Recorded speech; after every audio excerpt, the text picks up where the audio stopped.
جو دیر لگ رہی ہے وہ اللہ کی طرف سے خیر بھی تو ہو سکتی ہے۔ جو آزمائش لگ رہی ہے وہ اللہ کی حفاظت بھی تو ہو سکتی ہے۔ وہ محبت کس قدر پرخلوص ہوگی جسے تہجد میں مانگا گیا ہو۔ یہ تکلیف، یہ آنسو، یہ تڑپ تمہیں خود کے قریب کرنے کی اللہ کی ترکیب بھی تو ہو سکتی ہے۔ دنیا کے سبھی معجزے اللہ کو سجدہ کرتے ہیں، پھر تمہارا اس پر یقین نہ کرنا مایوسی نہیں تو اور کیا ہے؟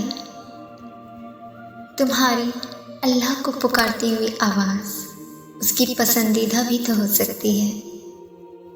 اللہ سے یقین کے ساتھ مانگو اور دعا مانگ کر صبر کرو، کیونکہ تمہیں بہتر نہیں بہترین عطا کیا جائے گا۔